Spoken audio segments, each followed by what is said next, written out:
Tut. Tut.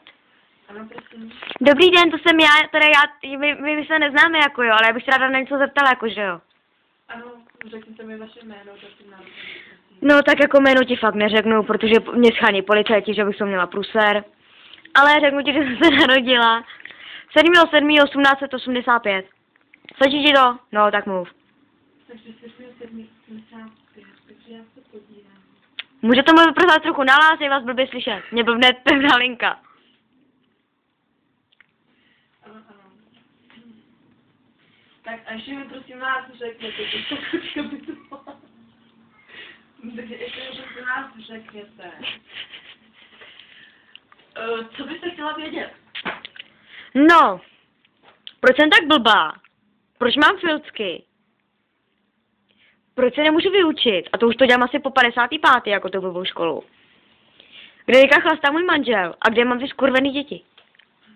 Aha. Nebudete nějaká vrstná, možná. To teda jsem, to si piš, až se mě naseš, tak povodíš. Se ani nedivím, že vás hledají. Tak jdeme na to, můžete zatím zavěsit. Pup.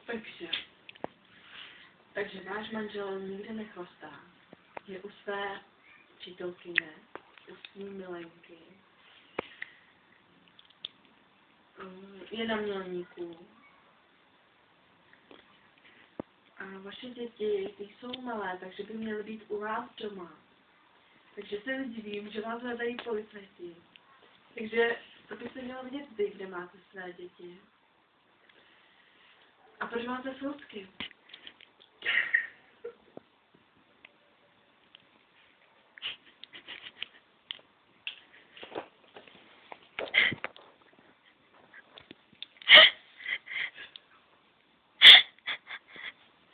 Co dělej? Tak takovou otázku jsem se ještě nikdy neměla. Takže si myslím, že každá z nás má menstruaci. Máte jednou měsíčně a prostě měli byste to mít teda každá ženská.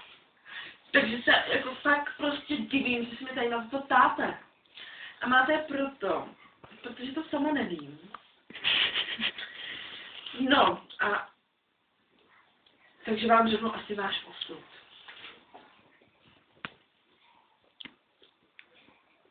Ano, tady vidím, že bude svatba. Budete to mít s vaším přítelem.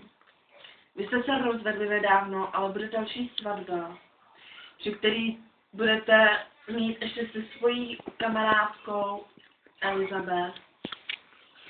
A ta si vlastně bude brát svého přítele, který se jmenuje Ignacio Reiser.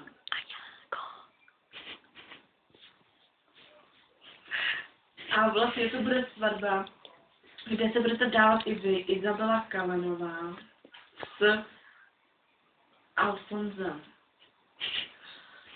Takže bych vám chtěla říct, abyste si tu svatbu vaši užili, abyste se nehádali, abyste se trošku sklidnila a váš přítel vás určitě podvádět nebude. Jelikož vy jste taková, jaká jste.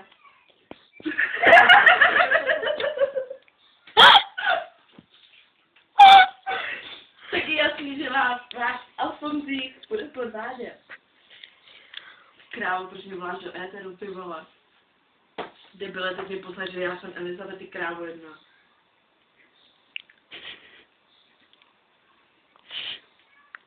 Proč mi voláš do éteru, krávo? Já ti nevolám. Ne, ty to kdo se mě ptá na tu, ty vole, osud, Izabelo, přestaň. Tak jako to jsem já dělala, že mi to nechceš věštit normálně, ne? Jsi úplně jaká vypatlaná. Tak asi prostě tam máš děti, tak jak ti to doma můžu říkat, ty debilko 1. Teď oni se nespí, já jsem je dokopala, zahrabala na zahradě, tak co oni budou vědět? No a ty se divíš pak, ale že ten Alfons chodí za Danou, prosím tebe. Co jsem udělala, ptal se na svůj osud, ne? Tak si ho sekla, tak musíš vědět, kde je. Tak ale vole jiným do éteru, ne mě, pro boha. A komu, když vaření ty kretení obsazeno? Ježišmarja, tak mi můžeš si domluvit někde schůzku, abys přišla ke mně domů. Ale ty mi to nechceš věštit, ty jsi super trapná. Já teďka nemůžu, musím do éteru, já nemám čas. No tak já jsem tady večer do rána. Tak sice ráno nebo odpoledne můžeš jít ke mně domů, ne?